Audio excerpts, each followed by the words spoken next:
오늘 우리에게 주시는 하나님의 말씀은 예레미야 1장 2절에서 3절 말씀입니다. 구약 성경 598면에 있습니다.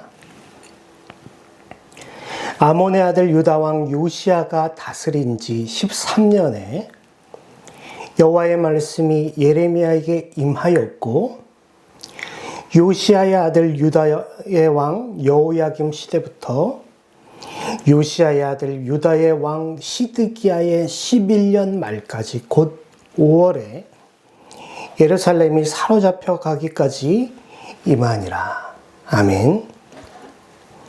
지난 설교에서 저는 예레미야가 속한 선지서의 장르의 특징과 예레미야의 신학을 살펴보았습니다. 선지서의 장르 특징은 4가지였습니다. 첫 번째, 선지서는 구약 계시의 이 원류인 모세를 통한 하나님 계시, 직접적인 연속적인 말씀이라는 것이었습니다.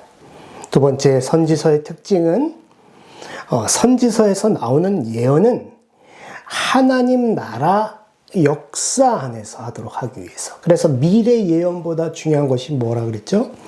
이스라엘 역사를 아는 것, 하나님 나라의 역사를 아는 것이라고 말씀드렸어요.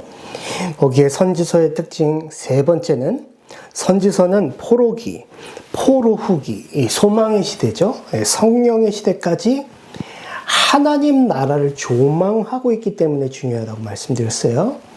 네 번째, 선지서의 특징은 하나님이 제시하는 가르침대로 하나님의 백성들이 살아내기 위해 주셨다는 거예요. 그러니까 미래 예언보다는 90%가 뭐예요? 하나님의 백성들이 어떤 삶을 살아야 하는지를 말해주고 있는 것이 선지서의 장르이다. 그 중에서도 이제 예레미야 안으로 들어와 보면 예레미야 신학은 한 6가지로 정리했었죠. 첫 번째, 여호와의 절대 주권과 통치를 가지고 계시다. 하나님의 자유라는 거예요. 심판도 하시는 건 하나님의 자유고, 공의로우신 것도 하나님의 자유고, 어떤 사람에게 복을 주시는 것도 하나님의 자유이다. 하나님이 세워가시고 뽑고 허시기도 하신다. 두 번째, 예레미야 신학의 마음의 부패와 이 새 언약, 성령 약속에 대해서 말씀하는 게 굉장히 중요하다. 세 번째, 그리고 새 시대. 그래서 성령을 알기 때문에 그 포로기에서도 열망을 가진 거예요. 그리고 만물의 변형, 이 부패한 마음의 변화 또 나오죠. 그리고 네 번째, 그래서 메시아가 오신다. 메시아의 통치를 말했고, 예레미야서에는 이 남유다가 그렇게까지 막 하나님의 계시를 거부하잖아요. 이 바벨론에게 항복하라는 계시를 거부한 이유가 나오는 것이죠.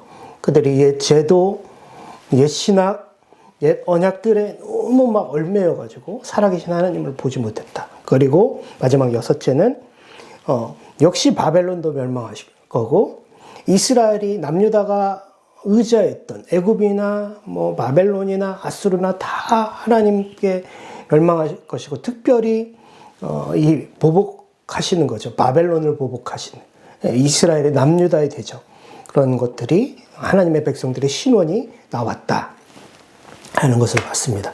그러면 오늘은 이제 예레미야가 살았던 당시 이스라엘의 이 역사를, 요시야 왕이 굉장히 중요하거든요. 요시야 왕 중심으로 한번 살펴보겠습니다.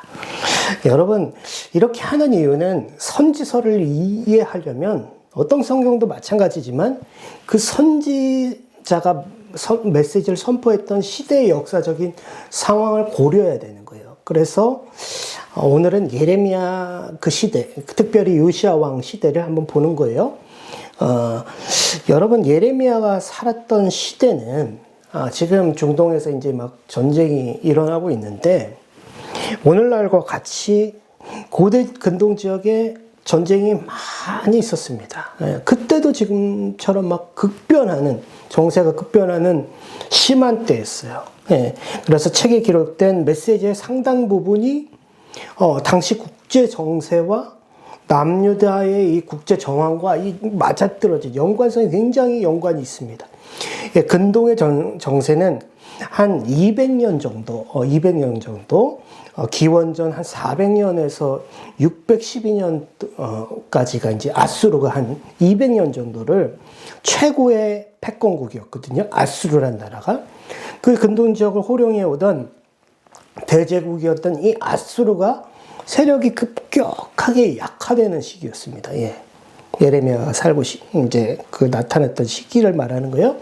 그 자리를 차지하기 위해서 바벨론과 애굽, 이집트가 막 꿈틀거리기 시작했어요. 아수르의 종말을 부른 것은 무엇보다도 이 아수르의 지나친 욕심 때문이었습니다. 이 바벨론에서부터 애굽까지 이 굉장히 아수르 제국이 넓었거든요. 근데 이제 넓으니까 그들의 힘으로 효율적으로 통치하기가 어려워졌던 거예요. 이 아수르의 종속국이 되어 매년 종공을 바치던 이 애굽의 왕, 특별히 이 푸사메티쿠스라는 왕이 있었거든요. 이 사람이 이제 기원전 주전 655년경에 이 군주 아수르에게 독립을 선언해요. 애굽이 이제 멀리 떨어져 있으니까. 그리고 애굽의 독립 선언이 있은 지 불과 한 3년 후인 주전 652년, 그러니까 655년에 아까 전에 이제 푸사메티쿠스 왕이 이제 독립했잖아요. 이제 3년 지나고 나서 이 아수르의 대왕 아술바니발이 있거든요. 이 사람도 굉장히 유명한 왕인데요. 이 동생과 이 바벨론 신흥 대제국 바벨론 왕 사마수숨 우킨이라는 사람이 공모해서 이제 반역을 막 일으키는 거예요. 반역을 일으키는 거예요. 그러니까 막 이 아수바니발이라는 이 왕이 반역을 제압은 결국 합니다. 그런데 이 과정에서 뭐가 일어나겠어요? 군사적이고 경제적 손실을 막 크게 입은 겁니다. 그 결과가 아수르의 쇠퇴로 이어진 거죠. 오늘날 전쟁도 막 비슷하잖아요. 그러니까 막 굉장히 뭐 어려운 상황들이 오잖아요. 옛날에는 마찬가지예요. 게다가 이 야만족으로 알려진 이 스키타이족과 이 킴메르는 유목민족이거든요. 이 사람들이 북쪽과 막 동쪽에서 막 아수르 제국을 막 압력을 막 가하는 거예요. 그러니까 막 아수르가 동서남북에서 막 요시아 왕이 막 일어날 때 막 왕이 그때 동서남북에서 막 두들겨 맞는 겁니다. 이런 상황에서 아수르 제국의 마지막 아까 그 대군주 아수르바니발이 627년 주전 627년에 죽습니다. 그러니까 막 급격하게 더 떨어지겠죠. 그리고 드디어 2년 후에 이제 나보폴라살이라는 이 사람이 주전 625년에 이 바벨론 지역에 이제 신바벨론 대제국을 만듭니다. 예. 이 나보폴라살이. 그러면서 이제 나보폴라살이 지속적으로 이제 아수르를 이제 공격하겠죠? 그때 이제 616년, 또 이제 세월이 조금 몇 년 지난 거예요. 그때 뭐예요? 쇠퇴해진 아수르의, 두 개의 수도가 있거든요. 성경에 나오는 니누의 수도가 새 수도고 아술이라는 옛 수도가 있어요. 옛 수도. 그러니까 아술이라는 곳을 진군합니다. 예. 완전히 이제 아술을 몰아내고 이제 이 바벨론이 신흥 강자 근동의 군주로 자리매김하겠다는 야심찬 행동을 한 거죠. 처음에는 이제 아수르도 이제 힘이 세니까요. 뭐 팽팽하게 맞서는 것 같은데 여기서 중요한 게 메대라는 나라 있습니다. 메대가 이 바벨론에 합세하면서 완전히 판가름이 납니다. 예. 아수르의 옛 수도예요. 아술이 이제 주전 614년에 바벨론 메대 연합군에 의해서 이제 함락이 됩니다. 그로부터 이제 중요한 거, 그로부터 2년이 지났어요. 612년에 아수르의 새 수도가 있다 그랬어요. 성경에 나옵니다. 요나서에 나오죠. 어디죠? 니느웨가 완전히 바벨론 메대에 이제 함락이 되는 거예요. 그러면서 이제 아수르 제국 올라가게 됩니다. 이처럼 대제국 아수르가 망할 때 이 남쪽에서는 이제 막 그동안 힘에 눌렸잖아요. 애굽이, 그죠? 이집트가.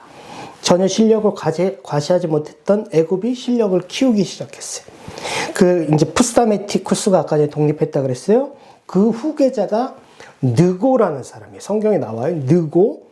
그래서 이제 니느웨가 멸망당하고 나서 한 3년 후에 왕이 된 사람인데, 이 사람이 이제 왕이 되고 나서 뭘 하냐면, 이 팔레스타인 지방을 거쳐가지고, 겉으로는 이제 멸망의 위기 가운데 있는, 누구요?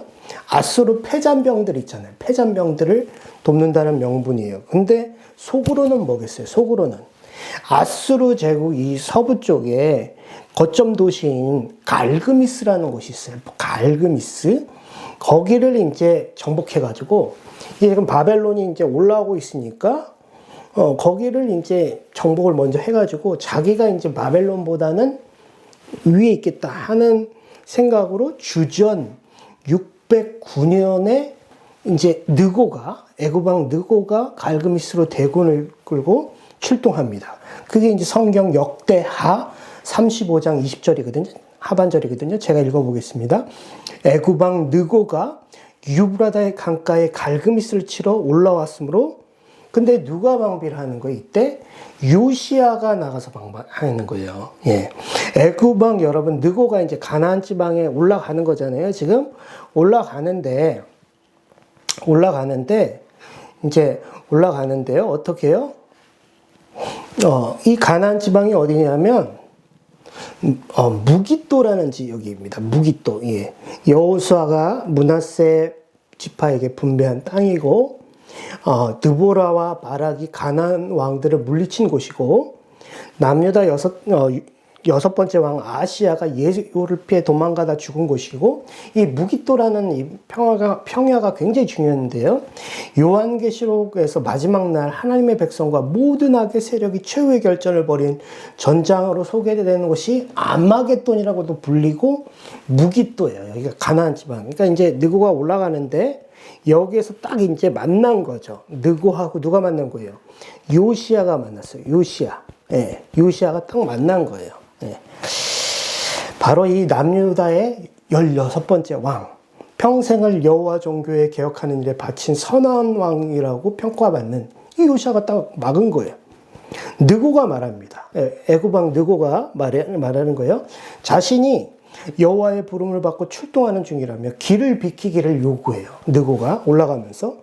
근데 그러다가 이제 요시야가 길을 안 비켜줍니다. 결국에는 이 무깃도, 아마겟돈, 여기서 느고의 궁병이 이제 활을 맞아갖고 중상을 당해가지고 무깃도에서 어디로 오겠어요? 예루살렘을 탈출하다가 이제 죽어요. 근데 이게 좀 어려운 부분이에요. 그렇죠? 이해가 안 돼요. 난해 본문입니다. 왜냐하면 함께 우리 오늘 본문 예레미야 1장 2절과 3절, 열왕기하 22장 2절을 함께 한번 읽어보겠습니다. 아몬의 아들 유다 왕 요시야가 다스린 지 13년에 여호와의 말씀이 예레미야에게 임하였고, 요시야의 아들 유다의 왕 여호야김 시대부터 요시야의 아들 유다의 왕 시드기야의 11년 말까지 곧 5월에 예루살렘이 사로잡혀 가기까지 임하니라. 자, 열왕기하 22장 2절입니다. 요시야가 여호와 보시기에 정직히 행하여 그의 조상 다윗의 모든 길로 행하고 좌우로 치우치지 아니하였더라. 예. 오늘 예레미야 선지자 당시의 이스라엘 역사를 여러분 보면 오늘 본문 2절과 3절에 3번이나 등장하는, 아까도 계속 말씀드렸지만 남유다 16번째 왕 요시야 왕을 알아야 될 필요가 꼭 있는 거예요. 이 사람이 지금 애굽 왕 느고를 막으러 갔다가 지금 무깃도 평야에서 죽은 거잖아요. 이 무깃도 평야에서 화살 맞고 예루살렘에 오다가 죽은 거잖아요. 요시야 왕 한번 설명드리겠습니다. 요시야 왕은 북이스라엘이 이제 멸망당하는데 기원전 BC 722년에 멸망합니다. 저는 이거 어떻게 외우냐면 전화번호를 항상 외워요. 그래서 BC는 지역번호, 그렇죠? 그래서 지역번호 기원전 BC 722년은 북이스라엘이 멸망하고 586년은 남유다가 멸망하는. 그래서 BC 722586 그렇게 외우거든요. 그래서 722년에 아수르에 의해서 북이스라엘이 이제 망해버려요. 그래서 이제 82년이 지났습니다. 나라가 이제 북이스라엘 멸망했고 남유다가 있는 거예요. 남유다. 아직 점령이 안 됐어요. 640년에 이제 16번째 왕으로 요시야가 등장합니다. 근데 요시야가 좀 중요한 이유는 요시야 때 4명의 선지자가 같이 해요. 거의. 예, 나훔이 있어요. 예, 나훔은 누구냐면 하나님의 공의와 심판 및 아수르의 니느웨 멸망과 남유다의 구원을 막 선포한 선지자. 그리고 스바냐가 또 있어요. 스바냐. 이 사람은 만연한 우상 숭배와 극심한 타락을 질타하며 제가 전에 이 전설교에서 여호와의 날이죠. 여호와의 날에 있을 심판과 구원. 여호와의 날이 중요하다고 그랬어요. 선지서에서. 스바냐가 있고 오늘 예레미야가 있어요. 예레미야. 다음 시간에 좀 자세히 설명해 드리겠지만 예레미야가 아무튼 이 시대 사람 눈물의 선지자고 심판의 선지자고 그다음에 또 누가 있냐면 요시야 이후에 활동했을 것이나 조금 겹치는 하박국이나 있어요. 하박국. 의인은 믿음으로 말미암아 산다. 이 4명이 요시야 시대에 있었고 같이 선지 활동을 하면서 또 요시야 개혁 운동에 아마 이 굉장한 영향력을 서로 막 주는 신청 동치할 수 있도록. 그러니까 요시야 왕이 굉장히 이 후반부에는 이스라엘 남유다에는 중요한 겁니다. 이 사람이 8살에 왕이 됩니다. 아무튼 이 요시야는 이름 뜻이 뭐냐면 여호와께서 기초를 놓으신다. 그래서 그 이름에 걸맞게 31년 통치하거든요. 31년. 근데 이제 그 사람이 이제 39세에 죽을 때까지 8살의 왕이 되고 39세에 죽을 때까지 평생을 여호와 종교를 개혁하는 일에 믿음을 바친 왕이에요. 처음 이제 제8년 16세. 그러니까 이제 8살의 왕이 되고 8년이 지나서 16살이 됐을 거 아니에요? 다시요. 8살의 왕이 되고 8년이 지나서 16살 때 되는 성경에 뭐가 나오냐면 어린 나이에도 좌우로 치우치지 않아요. 그 조상 다윗의 하나님을 구합니다. 그때 당시에 막 이스라엘 이렇게 사극 보시면 이스라엘에도 뭐가 있겠어요? 막 친아수르파 있을 거 아니에요? 우리가 현실 정책 지난번 설교에서도 얘기했지만, 만케메린이 얘기했지만, 대중의 소리, 아수르를 의지해야 된다. 아수르파가 있었을 거 아니에요. 우상숭배하자. 그 온건한 자들 막 있을 거 아니에요. 막 거기에. 그쵸? 정치와 파당이 많으니까. 근데 정치의 모사를 구하지 않는 거예요. 하나님을 구한 거예요. 16살에. 대단한 사람이죠. 그리고 또 제위 12년, 20년, 20살, 20살 되는 때에 뭐 하냐면 1차 종교개혁합니다. 1차 종교개혁. 20살 될 때. 그간 어떤 왕들보다 적극적으로 우상을 척결해요. 먼저 하나님 나라 이스라엘 심장부인 유다, 예루살렘 정결케 합니다. 그리고 나서 6년이 지났어요. 26세에 뭐 하냐면 2차 종교개혁하는 거예요. 그러니까 지금 한번 보시면 다시 한번요. 16살에는 다윗의 하나님 구하였고 4년 후에는 뭐예요? 1차 종교개혁하고 다시 6년 후에는 2차 종교개혁하는 대단한 사람이죠. 그리고 그 시대에 많은 선지자들이 있었고요. 그 얘기를 지금 간단히 설명한 그런 내용이에요. 거기에서 성전 보수 명령하고 2차 종교개혁 때 26살 때 성전 보수하다가 중요한 거는 율법책을 발견해요. 율법책. 그것을 막 옷을 찢는 거예요. 회개하는 거예요. 그리고 남유다가 이제 망할 것이라는 그 진노와 심판의 내용 앞에서 겸허히 하나님 앞에 수용합니다. 하나님의 계시의 진정성과 엄정성을 믿음의 순종으로 반응한 대단한 왕이에요. 대단한 왕. 그러나 요시야는 거기서 또 멈추지 않습니다. 남유다 온 백성들을 예루살렘에 모아 율법책 하나님의 말씀을 공개 낭독하게 합니다. 자신뿐만 아니라 백성들도 하나님과 언약을 세우게 하는 거예요. 한마디로 언약갱신하는 거예요. 그리고 나서 요시야는 언약갱신에 따라 성전을 또 깨끗이 해요. 성전 안에 우상들, 할아버지 그동안 아버지 막 있던 막 바알과 아세라 1월 영신 김영을 성전 밖 예루살렘 바깥 기드론 시내에서 막 불사르게 해요. 아세라를 위하여 휘장을 짜는 초소를 사용한 남창의 집도 막 헐어버려요. 바알의 단도 회파하고요. 이방 종교의 제사장들의 뼈는 단 위에서 막 불살라져 버려요. 대단한 사람이 이 사람. 그 밖에 유다 전역에 퍼져 있던 산당, 인신제사. 인신제사는 뭐죠? 자녀를 불태워 바치던 이 몰록의 제사를 근절시켜 버려요. 심지어 이 사람이 남유다뿐 아니라 지금 망했잖아요. 북이스라엘. 거기까지 막 사마리아 성읍까지 막 종교 개혁을 감행합니다. 예, 거기에 막 일반 백성들 가정에 퍼져 있던 우상, 미신, 신접한 자, 박수, 점쟁이, 가정 우상을 이 드라빔이라고 하거든요. 드라빔까지 모두 제거하게 합니다. 이는 여호와의 성전에서 발견한 책에 기록된 율법의 아까 율법의 책을 발견했잖아요. 그 말씀 이루기 위해서 26살에 그리고 20살에는 1차 종교개혁, 26살에는 2차 종교개혁 대단하게 막 대규모 제도화된 대규모 종교개혁만 한 게 아니라 또 미시적으로는 좁게 보면 뭐예요? 각 가정까지도 막 대단해. 거시적으로 막 미시적으로 막 합니다. 여기에 가장 중요한 언약계획 시대 후속 조치가 뭐예요?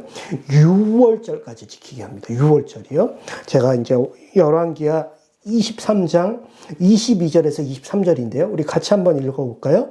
22절, 23절 읽어보겠습니다. 시작. 사사가 이스라엘을 다스리던 시대부터 이스라엘 여러 왕의 시대와 유다 왕 여러 왕의 시대에 이렇게 유월절을 지킨 일이 없었더니 요시야 왕 18째 해에 예루살렘에서 여호와 앞에 이 유월절을 지켰더라.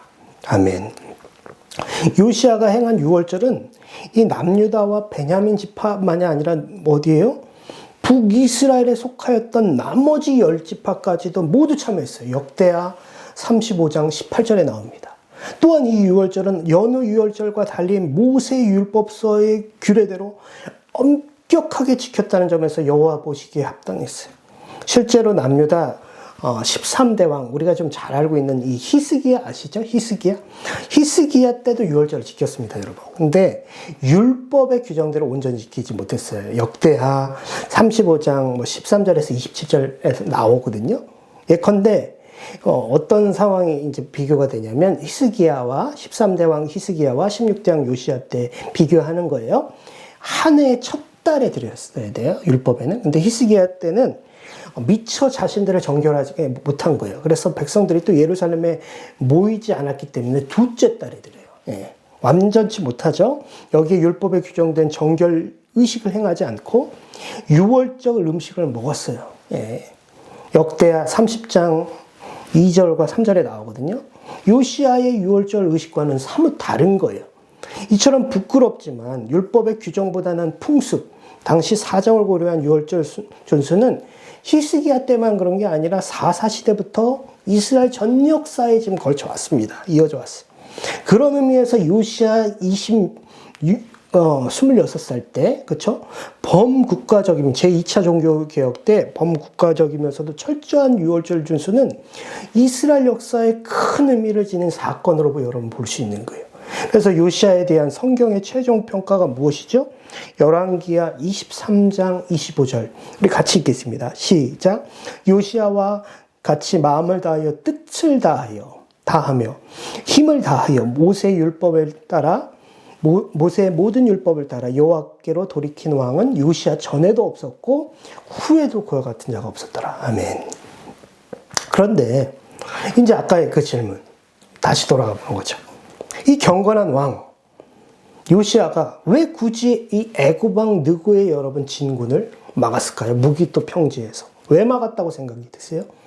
예, 겉에 표층적인 밖에 있는 이유로는 첫 번째 정치적 혼돈 가운데 남유다의 입지를 세우려고 그쵸? 첫 번째 한번 보면 이제껏 자신들에게 막대한 영향력을 이제 행사해온 아수르의 재기가 두려웠던 거예요. 이제 아수르 망하고 있었다 그랬잖아요.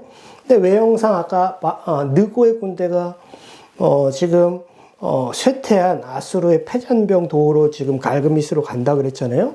근데 애굽이 만약 바벨론을 이긴다면 그게 또 남유다에게는 오히려 악재로 작용할 수 있는 정치적인 문제. 그러니까 아까도 계속 말씀드렸지만 지난번 설교에서도 현실 정책. 막 이게 엉켜 있잖아요. 지금도 마찬가지잖아요. 지금 막 시대 국제 정세도 그때도 똑같아요. 사람이 사는 거니까요. 막 요시야는 아수르의 근동 지배에 대한 염증을 막 느꼈어요. 아수르는 여러분 고대 근동에서 역사 기록에서 보면 굉장히 가장 잔인한 국가입니다. 막 200년 동안, 아까 200년 있었죠. 군동지역에 많은 고통과 신음을 막 안겨줘요. 막 사람들을 잔인하게 막 진짜 시체를 막 찢고 막 말뚝에 박기도 하고 껍데기를 벗기고 막 이런 민족이거든요. 아주 강한. 그리고 아수르의 군주들은 종속국들에게 종교까지 강요합니다. 열왕기하 16장에 보면 이런 장면들이 나오거든요. 이런 상황에서 요시아가 아수르 쇠퇴 의식하자마자 26살에 지금 2차 종교개혁 하는 거잖아요. 아수르가 이미 기울어질 대로 기운 제국인데 다시 부활해서는 안 되는데 애굽 왕 느고가 그 명분으로 올라가고 있으니까 막은 거죠. 예, 겉으로는, 표층적으로는. 그리고 두 번째, 애굽의 영향력이 커지는 것을 요시아가 역시 달가워하지 않았어요. 예, 역사 기록에 의하면 느고는 과거의 어떤 애굽 왕들보다 호전적인 왕이에요. 나라를 다시 애굽을 강성하게 하자. 그런 왕입니다. 그래서 남유다 요시아는 뭐예요? 이 애굽 막아야지. 예, 그러니까 아수르 부활하면 안 돼. 그리고 뭐예요? 남유다 막아야지. 세 번째, 애굽 군대가 갈그미스로 가기 위해서는 또 어디로 가야 돼요? 유다 땅을 통과해야 되잖아요. 근데 그거는 남유다 이제 국권을 유린하는 것이고 국토의 황폐화를 초래할 수 있는 문제였기 때문에 이 요시아는 이 무기토로 나가서 애굽 군대의 진군을 저지하려 한 거예요. 어떻게든 아수르의 재기만은 막아야 된다 생각한 겁니다. 하지만 요시아는 이미 여호와께서 이 바벨론을 사용해서 아수르를 멸하려고 한 계획은 그건 깨달지 못한 거죠. 예. 그리고 여기에 이제 가장 또 중요한 본질적인 이유가 있어요. 더 중요한 이유가 있어요. 이 부분이 중요합니다. 이 부분은 좀 필기가 가능하시면 적어 놓으셔도 돼요. 역대하 35장 22절. 우리 같이 한번 읽어볼까요?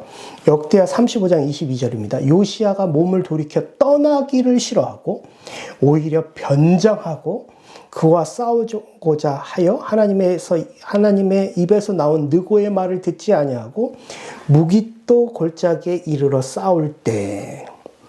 어떤 학자들은 이렇게 이 부분 얘기해요. 결국 애굽의 적수, 이집트의 적수가 되지 못하는데도 불구하고 무모한 모험을 하다가 죽은 것이다. 그런데 저는 이 무모한 모험은 그것은 아니라고 생각해요. 왜냐하면 제가 말씀드릴 수 있는 증거는 리처드 코긴스라는 구약학자가 이런 논문을 했어요. 왕들의 변장에 의한 사건들, 소논문인데요. On Kings and Disguises라는 이 논문인데 거기서 이렇게 나와요. 코긴스가 이렇게 얘기해요. 왕들이 변장에 의한 사건들. 네, 이 핵심이 그거예요. 성경에서는 이스라엘이 변장을 한 왕들이 보통 불행한 최후를 맞이하는데 거기에서 특별히 왕복을 벗는 것이 불길한 징조가 되는 이유는 하나님 나라의 거룩한 뭐예요? 변장함으로써 왕권을 가리는 자신의 목표를 위한 인간 꾀 술수가 되기 때문이에요. 다시요. 왕복을 벗는 게 하나님 나라의 거룩한 왕권을 가려버린다는 거예요. 자기의 목표를 위한 인간 꽤 숙수가 되는 거예요. 그런 상황을 한번 예를 들어보죠. 성경 안에서 변장을 한 대표적인 왕들이 누구죠? 사울이 있습니다. 사울. 블레셋과의 이제 마지막 전투, 길보아 전투에 앞서서 마음이 불안해서 누굴 찾아가요? 엔돌의 신접한 여인을 만나러 갈 때 변장하거든요. 그렇죠? 왕권을 가리는 뭐예요? 인간적인 술수잖아요. 사무엘을 불러내라. 있지도 않은 지금 돌아가신 사무엘, 죽은 사무엘 불러내나 이거 지금 신접한 자 하겠다는 거예요. 인간의 꾀. 그리고 또 한 가지에는 아람과 남유다와 북이스라엘 연합군이 길라 라못에서 이제 전쟁을 치를 때 북이스라엘 아합이 자기가 표적이 될까봐 함께 참전한 남유다 여호사밧에게 뭐예요? 자기 왕복을 입히고 자기는 변장해요. 그런 사례들이 있어요. 그러니까 변장을 한다는 것은 굉장히 부정적인 의미라는 거예요. 리처드 코킨스 얘기에 의하면. 그러니까 오늘 요시아도 이 교만을 부리는 거잖아요. 지금 느고 자기 생각에는 아수르가 부활돼서는 안 되고 애굽이 힘을 가져서는 안 된다. 이런 생각은 아마도 단 한 번이라기보다는 그동안 선한 왕들도 있었어요. 예를 들어서 다윗도 그렇고 우시아 같은 왕들도 평안할 때 그들이 무너지거든요. 그것처럼 오늘 이 요시아도 이스라엘의 16번째 왕이고 1, 2차 종교개혁을 이끌었던 대단한 왕이지만 교만하고 판단하게 행동하다가 그들처럼 처벌받은 것처럼 똑같은 과정들을 아마 겪지 않았을까 싶어요. 똑같은 변장을 할 만큼. 그냥 한 번에 된 게 아니에요. 그러니까. 그래서 하나님의 입에서 나온 이 애굽왕 느고의 말을 귓등으로도 안 들은 겁니다. 예. 정치적인 엄포로 들은 거예요. 그러니까 아까 드렸잖아요. 제가 말씀드렸잖아요. 1차 종교개혁 했어요. 그쵸? 20살에. 그리고 2차 26세 했어요. 그리고 율법에 특별히 지킨 대로 유월절까지 지켰습니다. 그리고 39세에 죽었어요. 여러분 한번 생각해 보시죠. 이제 이거는 가정입니다. 뭐 리처드 코긴스 그 변장한 것하고 같이 13년 정도 여러분 이 요시아 왕이 백성으로부터 어떻게 살았을까요? 예. 대단한 평판을 얻었을 겁니다. 대단한 인기와 추앙을 경험했을 거예요. 그때 뭐가 들어오는 거예요? 자기 생각이 들어오는 거예요. 자기 교만이 들어오는 거예요. 자기 생각이 고착, 자기 생각이 맞다. 예? 그래서 어떻게 해야 되는 거야? 하나님의 전쟁을 해야 되는데 세상 전쟁을 하게 되는 겁니다. 안타까운 거예요. 결론이 불순종으로 가게 되는 거예요. 그 결과로 하나님의 뜻 가운데로 갈그미스로 가는 이 바벨론과 싸우려고 하는 애굽왕 느고를 자기가 변장까지 하는 거예요. 변장. 변장은 아까 부정적 의미라고 그랬어요. 변장해서 막다가 예레미야가 살던 이 시대에 유명하고 인기가 많고 하나님을 사랑하는 이 요시아가 죽은 것은 아닌지 생각해 봅니다. 굉장히 어려운 본문이고 난해 본문인데 한마디로 제 의견은 이 리처드 코긴스 소논문과 결이 같이 하여 요시아가 그냥 무모하게 죽은 게 아니고 뭐예요? 그 오랫동안 인기에 뭐 대중들의 소리에 또 완전 타락한 건 아니지만 자기 생각에 교만에 뭐 지금 현실 정책에 그거 하다가 거룩한 전쟁이 아니라 세상 전쟁하다가 죽었다고 보는 거예요. 하지만 여러분 그럼에도 불구하고 성경에 대한 요시아의 평가는 이렇습니다. 우리 열왕기하 23장 25절 같이 읽어보겠습니다. 요시아와 같이 마음을 다하며 뜻을 다하며 힘을 다하여 모세의 율법을 따라 모세의 모든 율법을 따라 여호와께 돌이킨 왕은 요시아 전에도 없었고 후에도 그와 같은 자가 없었더라. 이렇게 요시아가 크게 넘어졌어요. 그런데 하지만 여러분 요시아 경건한 왕입니다. 이것은 제가 이 설명을 하기에 얘기를 드리는 거지 경건한 왕이에요. 남유다의 마지막 막 칠흑같이 어둡고 차가운 역사에도 어떻게 해요? 그는 다윗과 같이 하나님의 율법을 받던 왕은 맞아요. 그렇기 때문에 요시아가 죽은 후에 남유다는 돌이킬 수 없는 수렁에 파멸의 수렁에 빠져 들어가는 거예요. 예. 이것도 중요한 것이죠. 요시아 때는 괜찮지만 요시아가 죽은 후에 그렇습니다. 그래서 요시아 후의 왕들에 대한 그런 장면이 앞으로 저와 함께 이제 예레미야서에서 함께 확인하실 수 있을 것입니다. 예, 그리고 이제 예레미야 이제 시대를 봤어요. 그리고 이제 우리 시대, 이 시대, 예? 예레미야가 필요한 여러분 이유가 있어요. 예를 들면 우리가 이제 성도로서 마치 바벨론의 포로로 잡혀온 것처럼 혼돈스럽고 혼탁스럽다. 이런 얘기를 이제 누가 하냐면요. 월터 브루그만이라는 유명한 구약학자가 얘기를 합니다. 포로기다, 포로기. 특별히 이제 그분이 이제 미국 사람이니까. 포로기에 잡혀온 것처럼 혼돈스럽다. 막 우상숭배가 넘친다. 그래서 그분의 책이 이제 탈교회 시대 설교라는 책 보면 뭘 해야 되냐? 현재 영적 포로기 시대의 이 막 은유적인 여러 가지 내용을 읽어내야 된다. 그래서 말씀을 통해, 하나님 말씀을 통해 재상상, 정의시켜서 어떻게 해요? 다시 우리의 영적인 본향, 진짜 본향으로 신앙 공동체가, 그쵸? 교회가 한마디로 쉽게 말하면 본문 공동체가 이 세상의 악한 제국으로부터 영적 본향으로 돌아가는 인식 계속 필요해야 되고 노력해야 된다라고 말해요. 굉장히 의미 있는 주장이고 번뜩 있는 주장이라고 생각합니다. 예. 이 은유적인 삶의 모순이 있잖아요. 지금 막 여러 가지 싸움들과 전쟁들과 국제사회 막 전쟁들과 막 있잖아요. 이 성경 본문을 풀어내면서 이 은유적인 모순을 다시 이 세상 악한 포로기에서 영적 본향으로 돌아가는 일이 필요합니다. 그런데 더 중요한 게 있어요. 제 생각엔 이 싸움이 뭐예요? 단순한 상징이 아니라는 거예요. 다시요. 우리가 해야 될 싸움이 은유적인 걸 풀어야 되는 건 맞습니다. 브루그만이라는 학자가 말한 것처럼 풀어가야 되는 게 맞아요. 그런데 상징과 은유를 넘어선 뭐예요? 실제적인 영적 전투를 해야 되는 시대라는 것이 더 중요한 것입니다. 예.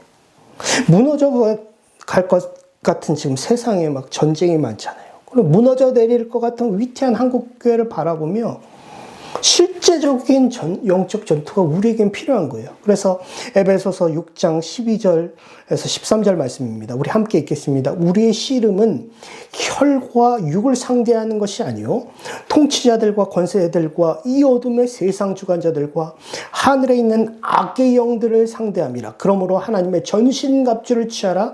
이는 악한 날에 너희가 능히 대적하고 모든 일을 행한 후에 서기 위함이라. 아멘. 우리 그리스도인들의 싸움은 상징 정도가 아니라는 거예요, 여러분. 은유 정도가 아니라는 것입니다. 월터 브루그만의 생각을 가져오는 건 좋아요. 그러나 실제적으로 더 싸워야 된다는 거예요. 악의 영들, 마귀와 사단과 이 어둠의 세상 주권자들과 통치자들과 우리는 영적 싸움을 해야 돼요. 그래서 본문 오늘 예레미야 1장 2절과 3절 말씀입니다. 아몬의 아들 유다왕 요시아가 다스린 지 13년에 여호와의 말씀이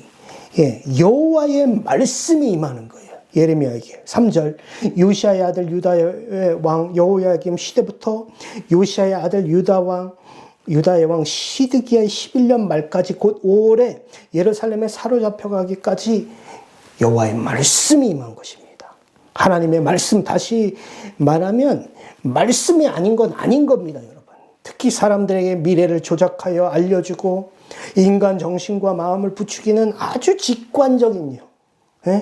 우상숭배와 미신, 점, 부적, 무당, 기독교 옷을 입은 매우 극단적인 신사도운동, 은사중심, 치유중심, 시한부종말론, 예언들이 팽배하지만 그 중에서도 제가 지난번에도 인용했지만 이 반 캐멜이라는 학자는 그의 책 예언서 연구라는 책에서 우리가 가장 속기 쉬운 것이 무엇이냐, 정상적인 방법으로 쉬운 것이 무엇이냐, 위험한 것이 뭐예요?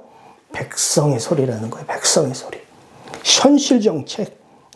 인간 왕권과 세력을 상징하고 목적을 달성하기 위해서는 무엇이든지 용납해도 돼요.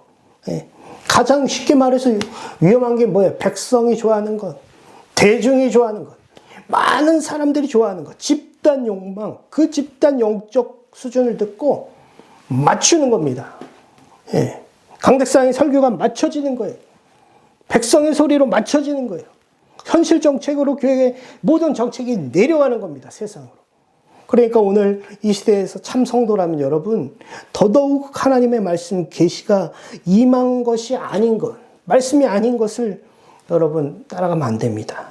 인간 스스로의 자율성 속에서 그걸 막 선호하고 그 욕망을, 영적 수준을 막 대중의 막 기대, 백성의 소리, 그 신앙적인 극단적인 성격을 막 완화시켜요. 그래서 하나님의 말씀은 절대적인 순종을 요구하거든요. 절대적인 어떤 충성을 요구하거든요. 그걸 회피하게 만드는 거예요. 이 백성의 소리는. 왜요? 많은 사람들이 그걸 좋아하니까. 현실 정책을 내는 걸 좋아하니까. 이게 우상숭배에 여러분 참여하고 있는 겁니다. 하나님이 대적하는 것임을 알아야 돼요. 이것이 거짓 선지자가 가는 것입니다. 여러분, 선지자 예레미야처럼 그 믿음의 길을 끝까지 한 40년 정도를 걸어가거든요. 눈물로.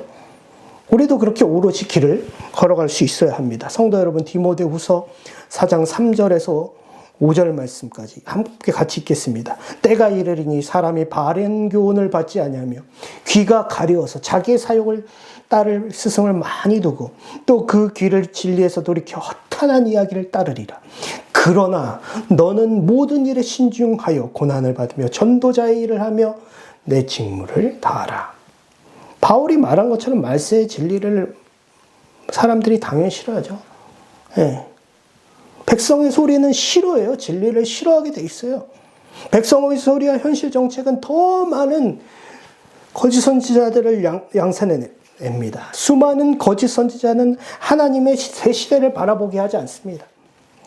옛 전통, 제도, 그걸로 더 많은 사람들을 가스라이팅하고 진리에서 멀어지게 하는 거예요. 여러분들은 어떤 길을 갈 것입니까?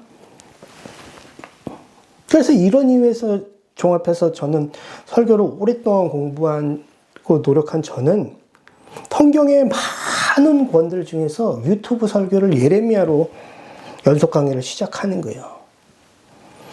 지난 설교를 통해서 예레미야 서론, 또 오늘도 이제 서론이었죠. 요시야 왕을 통해 이제 예레미야가 살던 시대를 봤으니까요. 다음번에는 제가 이제 본문으로, 1장 본문으로 1장부터 이제 계속 달려갈 겁니다.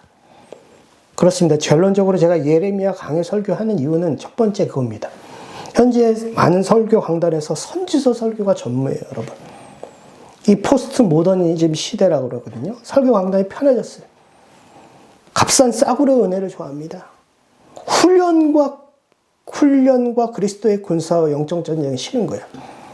마치 예레미야 시대 거짓 선지자들이 단순한 종교적 감정으로 위로를 말하고 보호를 말하고 자기 만족을 말하고 평화를 부추겼던 것처럼 하나님을 절대 창조주의요 경외하실 분이 아니라 친구하는, 어쩌면 자기 수호천사 정도로 생각하는 세태입니다.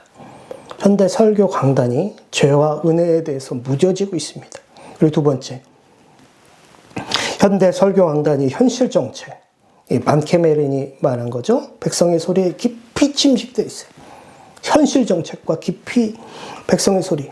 하나님의 백성조차 교회조차 해답을 세상에서 지금 가져오고 있어요. 세상 왕국들의 지혜에 뿌리를 두고 있어요. 그러고 있습니다. 성도 여러분, 세 번째. 예레미야 선포들은 신앙 공동체가 여호와의 약속들과 고난으로 인한 막 심신의 고통과 안전에 대한 욕구와 싸우는 것을 도왔어요. 예레미야 때, 지금 다시요. 예레미야가 선포한 그 말씀들이 예레미야의 시대의 남은 자들을 도왔다고요. 포로기에 경건한 자들이 있을 거 아니에요. 그들은 과거의 하나님의 애정 어린 행위들에 대한 기억들과, 근데 현재는 어떻게 사는 거예요? 심판의 가혹함. 그런데 뭐가 있어요? 또 미래에 대한 소망. 막 모순됐어요. 이게 막 지금 막 섞여 있는 거예요. 근데 그들의 가운데 누가 서 있는 거예요? 예레미야가 서 있는 겁니다. 과거에 대한 하나님의 좋은 기억들, 현재 가혹한 심판, 미래의 소망, 여기에 막 지금 쌓여있는 이 공의에서 갈등에 공감하면서 그들도 역시 여호와의 공의와 자유에서 안식을 얻게 되는 거예요. 그들은 예루살렘 멸망과 그의 백성의 유기에서 공의가 증명되는 것을 확인하는 거예요. 그리고 그들은 하나님의 심판과 저주를 회복과 축복을 바꾸는 일에도 자유하다는 것을 끝까지 믿었어요. 그래서 뭐예요? 저주에서 끝나지 않는 거예요. 하나님이 자유하시니까 이 심판 속에서도, 이 어두운 한국교회 속에서도 하나님께서 소망이 있다고 볼 수 있는 겁니다. 이 시대의 성취가 실현되지 않는 한 이 하나님의 자녀들은 예레미야와 같이 새 시대를 고대하는 순례자로 살 수밖에 없는 거예요. 이 남은 사람들, 하나님의 남은 자들, 하나님이 훈련시키는 자들, 하나님이 함께 하시는 자들, 이 악한 세상에서 성령으로 마음의 할례를 받아, 몸의 할례가 아니라 마음의 할례를 받아 앞으로도 이래야 할 죄와 악이 완전히 멸망할 이 상황에서 예수님으로 인해서 이 모든 피조물 자체도 바울이 얘기한 것처럼 완전한 해방으로 창조자 구속자를 섬기는 하나님의 새 언약 백성은 모든 고통과 눈물과 시킴을 받고 하나님의 연합, 화목과 한가운데로 들어가는 하나님 나라의 새 시대의 약속을 믿고 현재의 삶이 그래서 전쟁과 고난과 아픔과 슬픔과 우울과 여러 가지 감정 속에 있지만 믿음을 더 경건하게 우리가 살아갈 수 있는 이유가 되는 것입니다. 이런 이유에서 저는 선지서, 하나님의 마음과 뜻을 잘 기록하고 있는 그 정서인 예레미야 설교로, 지난번 설교에서도 말씀드렸지만 우리가 정체성을 보여준다는 게 설교이기 때문에 예수 그 이름 교회 커뮤니티를 시작합니다. 다시 말씀드립니다. 성도 여러분, 누가 이 시대의 참 선지자인가요? 누가 하나님의 백성입니까? 하나님의 부름을 받았고 하나님의 권능을 부여자 받은 사람들입니다. 하나님으로부터 권위와 계시를 받은 사람들이고 하나님의 양떼에 속해 있고 선한 목자이고 하나님의 말씀과 소명을 증명하는 자들입니다. 이 말씀을 믿고 앞으로 살아내요. 하나님이 인도하시면 우리 예수 그 이름 교회와도 함께 해주시길 주님의 이름으로 축복합니다. 이 시간에 우리 함께 두 가지 놓고 기도할 때, 오늘 기도 제목을 가지고 기도할 때 첫 번째, 요시야 왕이 선한 왕이었어요. 네. 26살에는 굉장히 1, 2차, 20살에는 1차 종교개혁, 2차 종교개혁까지. 그러나 한 오랜 시간, 한 13년 정도 교만하기도 했고 자기 생각이 있고 착하다가 하나님이 전쟁이 아닌, 거룩한 전쟁이 아닌 세상 전쟁하고 변장하다가 죽었어요. 우리도 끝까지 교만하지 않고 불순종하지 않는 영적 전쟁하지 세상 전쟁하다 끝나는 인생 되지 않도록, 그리고 현대 강단에서 선지서 설교 너무 전무합니다. 현실 정책과 백성의 소리 침식되어 있습니다. 교회 안에. 예레미야서를 읽으며 본래적 신앙으로 돌아갈 수 있도록, 하나님은 심판과 저주도 축복으로 바꿀 수 있는 자유가 있으신 분입니다. 우리가 끝까지 기도하고 새 시대를 살아낼 수 있도록 성령님 우리를 불쌍히 여겨주시옵소서. 어두운 전쟁에 차고 넘치는 세상 가운데 현실 속에서 함몰되고는 염세주의자가 아니라 성령 안에서 소망으로 하나님이 통치해 가실 새 시대를 바라보게 하옵소서. 함께 주여 부르고 기도하겠습니다. 주여. 하나님 아버지, 하나님 요시야 왕은 선한 왕이었지만 하나님 아버지 20세에 1차 종교개혁을 했고 26세에 2차 종교개혁을 할 만큼 유월절을 제대로 지킬 만큼 선한 왕이었지만 그의 고착화된 남은 13년간의 세월이 아마 그를 교만하게 했고 자기 생각이 옳다는 것을 증명하려고 하다가 하나님 아버지 세상 전쟁하다가 죽은 것을 아버지 말씀을 통해 확인합니다. 우리 하나님의 거룩한 영적 전쟁을 할 수 있도록 주님 붙잡아 주시옵소서. 한국 설교강단의 선지서 설교가 전무합니다. 주님 아버지 현실 정책과 백성의 소리에 침식되지 않게 주님 도와주시고, 하나님 성경이 말씀하시는 하나님의 아버지 복음의 자유를 누리고 순종을 따라갈 수 있도록 주님 도와주시옵소서. 이 시대가 하나님 심판이고 하나님의 공의고 어려운 시대지만 주님은 하나님 그것을 축복으로 하나님 아버지 하나님 평안으로 바꾸실 수 있는 자유가 있으신 아버지 하나님, 선한 아버지 하나님의 절대 창조주시라는 것을 믿고 믿음으로 나아가서 승리할 수 있는 우리가 될 수 있도록 인도하여 주시옵소서. 이 시간 두 번째로 예수 그 이름 교회를 위해서 함께 기도하실 때 예수 그리스도의 영이신 성령님께서 예수 그 이름 교회를 주도적으로 세워가시라고, 사람이 욕심 부리지 않고 하나님께서 함께 하시는 교회 될 수 있도록 예수 그림 교회에 함께 세워갈 수 있는 귀한 사람들을 하나님 보내달라고 우리 함께 기도해 주시길 바랍니다. 우리 주여 하고 기도하겠습니다. 주여. 하나님 아버지 하나님, 우리 성령님 아버지 하나님, 새 언약의 소망인 성령님 우리 함께 하셔서 예수 그 이름 교회를 세워가실 때 인간의 모든 계획과 하나님 아버지 인간의 것이 아니라 하나님의 계획과 그 스텝과 발걸음 가운데 하나님 세워가시길 간절히 소망합니다. 우리가 꺾이지 않도록 주님 도와주시고 성령께서 이 모든 것을 주도적으로 세워가여 주시옵소서.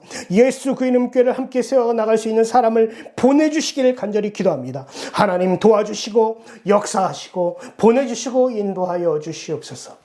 하나님 아버지 하나님, 오늘 예레미야 시대에 살고 있던 선한 왕 요시야를 보면서 그가 큰 종교개혁을 일으킬 만큼 선했지만 결국은 변장하고 하나님 아버지 하나님 무기토로 올라가는 느고를 막다가 죽는 것을 봅니다. 우리가 끝까지 하나님 순종하게 하시고 불순종하지 않도록, 교만하지 않도록 주님 도와주시옵소서. 한국교회 강단이 선지서 설교가 전무합니다. 주님 아버지 현실 정책과 백성의 소리 가운데 우리가 침식당하지 않도록 주님 도와주시고, 하나님 아버지 하나님께서 말씀하시는 그 새로운 길로, 아버지 온전한 길로 믿음의 순종의 길로, 충성된 길로 걸어갈 수 있도록 주님 도와주시옵소서. 이 시대가 아무리 심판과 저주 가운데 있다 할지라도 하나님께서는 그것을 복과 평강으로 바꾸실 수 있는 자유로우신 창조주이심을 우리가 믿고 끝까지 기도하고 하나님의 은혜와 긍휼을 구할 수 있도록 인도하여 주시옵소서. 하나님, 우리 예수 그리스도 교회 하나님이 세워가시길 간절히 기도합니다. 인간의 욕심이 틈타지 않게 도와주시고 인간의 현실 정책이 들어오지 않도록 주님 도와주시고, 하나님 아버지, 대중의 소리와 대중의 기대보다는 하나님께서 이 시대에, 악한 시대에 크게 쓰는 귀한 교회 될 수 있도록 주님 도와주시옵소서. 사람을 보내주시옵소서. 감사드리며 예수님의 이름으로 기도드리옵나이다. 아멘.